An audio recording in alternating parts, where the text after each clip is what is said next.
打仗的似乎是个女子，还真是。公主， Di sini adalah Jinheng, sebuah negara di mana wanita adalah pemimpin. Suatu hari, sang jenderal telah kembali ke kota dan membawa kemenangan. Jenderal ini adalah putri agung bernama Su Feng'er, seorang putri agung kota yang mempunyai banyak selir pria. Kemenangan ini disambut antusias oleh warga kota. Salah seorang dari kerumunan warga lewatlah seorang cendekiawan muda yang terpelajar bernama Xie Yuan.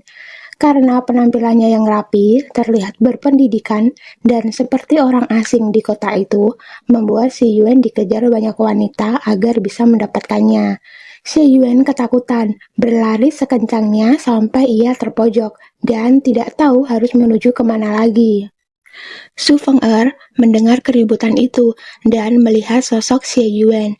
Feng'er pun terpikat dan ikut mengejarnya, dan berakhir menyelamatkan Xie Yuan dari kerumunan para wanita.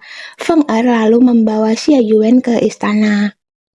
Xie Yuan yang berjiwa pelajar tidak mau dimiliki seorang wanita. Ia memutuskan untuk melarikan diri, menyamar menjadi pelayan lalu pergi. Di tengah jalan justru bertemu putri kedua bernama Wan Er. Wan Er melepasnya dan memberi arah kemana Xie Yuan harus pergi. Namun karena istana yang sangat luas, Xie Yuan justru masuk ke wilayah tinggal pemimpin kota yang adalah ibu Feng Er. Usaha melarikan diri Xie Yuan gagal dan berakhir kembali ke tangan Feng Er. 小圆，你醒醒，小。 Supaya Xie Yuan semakin akrab dengan kehidupan kota Jinheng, seorang guru didatangkan untuk mengajarkan sopan santun. Guru mengajarkan seorang pria harus lembut dan damai, memberi hormat pada putri, dan bahkan harus menjaga penampilan dengan berdandan. Xie Yuan sangat bertentangan dengan ajaran ini, namun karena ia berada di bawah atap orang, ia terpaksa setuju mengikuti ajaran. 你个。 回事儿。 Bukan hanya ajaran, tapi juga ujian. Setiap ujian membuktikan mereka layak atau tidak untuk tinggal bersama Putri Agung. Feng Er sudah terlalu bucin pada Xie Yuan. Setiap kesalahan-kesalahan kecil yang Xie Yuan lakukan, yang bertentangan dengan etika selalu dimaafkan oleh Feng Er. Hal ini membuat Feng Er dihukum dan harus belajar lagi tentang aturan etika. Ia dipaksa belajar sehari semalaman sampai sangat lelah. Suatu hari diadakan ujian memasak para selir. Karena bahan makanan dijual dengan harga mahal, Xie Yuan memutuskan untuk hanya menyajikan sayur lobak. Dibentuk dengan sangat baik menyerupai bunga sebagai makanan ringan. Putri Agung mencoba snack itu. Tak disangka wajahnya langsung pucat dan ia pingsan. Ternyata Putri Agung alergi pada lobak. Putri Agung langsung dibawa ke kediaman dan dipanggilkan tabib untuk mengobati. Sementara Xie Yuan ditahan dengan tuduhan mencelakai Putri Agung.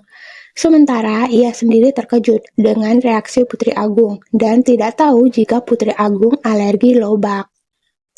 Putri Agung telah sadar, ia teringat pada Xie Yuan, lalu meminta izin pada ibunya untuk memberi pengampunan pada Xie Yuan. Xie Yuan sangat berbakat dan masakannya enak, juga tidak berniat mencelakai Putri Agung. Xie Yuan dikeluarkan dari tahanan dan mulai sekarang bertugas sebagai sejarawan putri untuk mengawasi makanan bagi Putri Agung.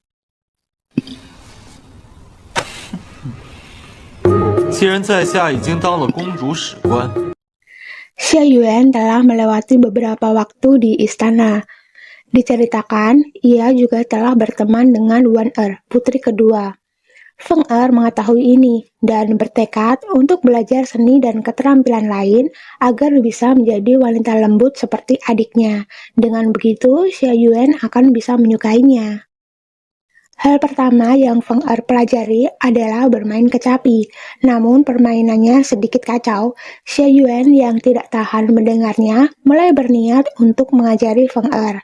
Dari saat itu, mereka berdua kemudian banyak menghabiskan waktu bersama untuk belajar kesenian. Beberapa hari mendatang akan diadakan festival kesenian.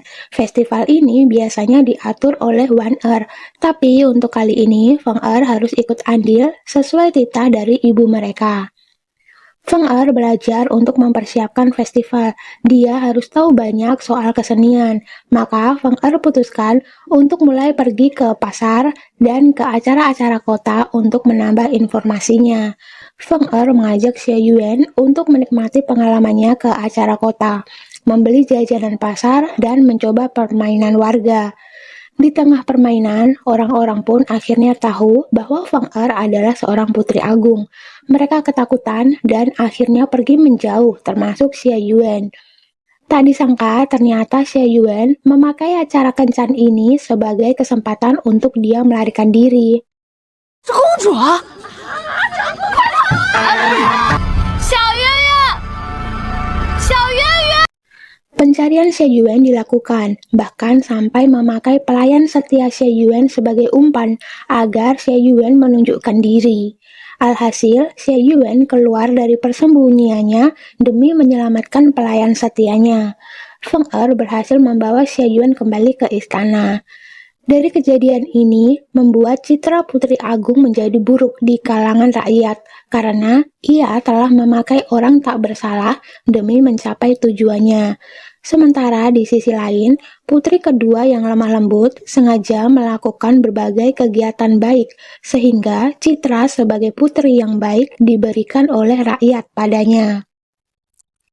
Keadaan kota sedang tidak baik-baik saja. Kesehatan tuan pemimpin kota juga terlihat melemah.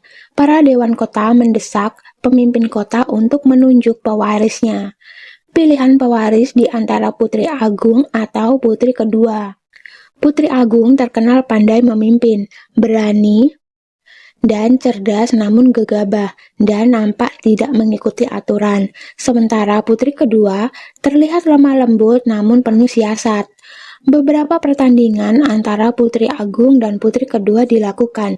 Hasil pertandingannya seri dan rapat dewan dilakukan, memunculkan hasil bahwa Putri Agung yang akan diangkat menjadi pewaris pemimpin. 长公主苏凤儿，阿福。 Dekrit Tuan Kota telah dibuat dan akan disiarkan oleh rombongan pemimpin kota. Namun tak disangka ada penyusup dan melukai rombongan pemimpin kota. Penyusup itu adalah bawahan dari Putri Agung bernama Rongheng. Ketahuannya identitas penyusup itu membuat Putri Agung dihukum dan dijatuhkan menjadi rakyat jelata dan diusir dari istana. Namun ternyata semua ini adalah jebakan putri kedua agar dia bisa menjadi pemimpin kota Jinheng. Hal ini telah diketahui oleh Xie Yuan. Dia juga merasa diperalat oleh putri kedua karena selama ini mereka dekat. Kehidupan Putri Agung sebagai rakyat jelata dimulai. Dia mulai merasakan makan dan minum ala rakyat jelata, mencari uang dengan menggadaikan aksesoris kerajaan yang ia miliki untuk membeli makanan. Juga menjadi sales bakpao dan bekerja menjadi penjaga kuda untuk mendapatkan uang. 卖包子啦！好，我带你出去散心去。 Xie Yuan dan selir-selir Putri Agung lain juga diusir dari istana. Xie Yuan melakukan perjalanan dan tanpa sengaja menemukan keberadaan Putri Agung berdasar aksesoris yang digadai tadi.